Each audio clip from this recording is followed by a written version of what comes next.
মহিলা সমিতি জিন্দাবাদ জিন্দাবাদ জিন্দাবাদ সংগ্ৰাম সমিতি জিন্দাবাদ জিন্দাবাদ জিন্দাবাদ হত্যাকাৰী উলিয়াবনৰ প্ৰশাসন হাই হাই হাই হাই হাই মৃতদেহ উলিয়াবনৰ প্ৰশাসন হাই হাই হাই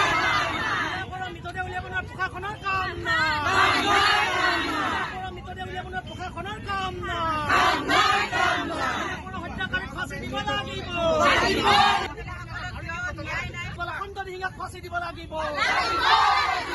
বসন্ত দিহিঙাক ফাঁচি দিব লাগিব উলিয়াব নোৱাৰা জিলা প্ৰশাসন হাই হাই পৰা মৃতদেহ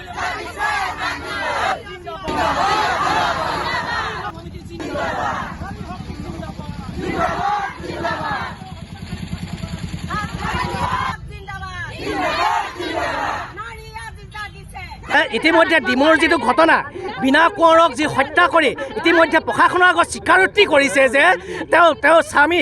বসন্ত দিহিঙে এটা স্বীকাৰোক্তি কৰিছে যে তেওঁক হত্যা কৰি নদীত পেলাই দিয়া হ'ল কিন্তু প্ৰশাসনে তেওঁক নদীৰ পৰা আজি পৰ্যন্ত উদ্ধাৰ কৰিবলৈ 20 দিন পাৰ হৈ গ'ল আৰু প্ৰশাসনে যি লেহেমীয়া গতিত কাম কৰি আছে যাৰ বাবে ডিমৌবাসী ৰাইজে ৰাজপথ অৱৰোধ কৰিবলগীয়া ঘটনা হৈছে আচলতে এই বসন্ত দিহিঙীয়া নামৰ ব্যক্তিজনে যেতিয়া ক'লে স্বীকাৰোক্তি কৰিছে যে হত্যা কৰি নদীত পেলাই দিয়া হ'ল এই সঁচাই নে মিছাই আমি কিন্তু জ্ঞাত এতিয়ালৈকে নহয় কাৰণ প্ৰশাসনে লেহেমীয়া গতিত কাম কাজ কৰি আছে এই মুহূৰ্তলৈকে তেওঁলোকে বিনা কোঁৱৰৰ ভিতৰতে বিৰুদ্ধ কৰিব পৰা নাই আচলতে দুৰ্ভাগ্যজনক আমি ইয়াত আন ষড়যন্ত্ৰ আমি আছে বুলি ভাবিবলৈ বাধ্য হৈছোঁ ইয়াত ৰাজনৈতিক ষড়যন্ত্ৰ আছে তেওঁক গ্ৰেপ্তাৰ কৰি জেল হাজতত থৈ দিলে নহ'ব এনে ঘটনা ডাঙৰীয়া ঘটনা মুখ্যমন্ত্ৰী হিমন্ত বিশ্ব শৰ্মা ডাঙৰীয়াক আমি জনাই দিছোঁ যে এই এটা নাৰকীয় ঘটনা এনে নাৰকীয় ঘটনা সংঘটিত কৰা এই বসন্ত দিহিঙা নামৰ ব্যক্তিজনক ফাঁচি দিব লাগে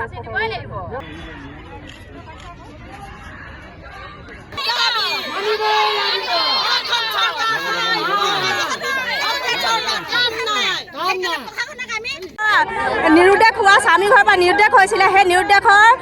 কাৰণে প্ৰশাসনে আমাক উলিয়াই দিব পাৰে সেইকাৰণে আজি আমি এই কাৰ্যসূচী হাতত লৈছোঁ আৰু প্ৰশাসনে আজি 21 দিন হ'ল আজিলৈকে আমাৰ বিনা কোঁৱৰৰ মৃতদেহ আমাক উলিয়াই দিব পৰা নাই সেইকাৰণে আজি আমি DC ছাৰক লগ কৰিবলৈ আহিছোঁ আমাক মুঠতে ন্যায় লাগে নাৰী সুৰক্ষা লাগে আমাক নিজৰ পত্নীক হত্যা কৰি নদীত পেলাই দিলে বুলি স্বীকাৰ কৰাৰ পাছতো প্ৰশাসনে বৰ্তমানলৈকে আজি 21 দিন আজিলৈকে মৃতদেহ বিচাৰি দিব পৰা নাই মৃতদেহ যদি নাই তেখেতলোকে জীয়াই আছে বুলি আমাক সন্ধান দিয়ক নহ'লে আমাৰ মৃতদেহ লাগে এই সংগ্ৰাম চলি থাকিবই আমাৰ যেতিয়ালৈকে আমি মৃতদেহ নাপাওঁ আৰু নাৰীবিলাক কি সিহঁতে খেলনা বুলি ভাবিছে নেকি য'তেই দেখোঁ নাৰীবিলাকক মানে তেখেতলোকে ভেলু নাই বুলি ভাবে আজি তেখেতলোকে যিটো গতিত যাব লাগিছে ক্ষীপ্ৰ গতিত নাই যোৱা লেহেমীয়া গতিত গৈ আছে আৰু তাৰ কাৰণে আমি তীব্ৰ গৰিহণা দিছোঁ সদৌ অসম মহিলা সমিতিয়ে প্ৰশাসনৰ এই যি লেহেমীয়া গতি কৰি মহিলাগৰাকীক মৃতদেহ সন্ধান কৰাত আপোনাৰ গাফিলতি কৰিছে তাৰ কাৰণে তেখেতক আমি তীব্ৰ গৰিহণা দিছোঁ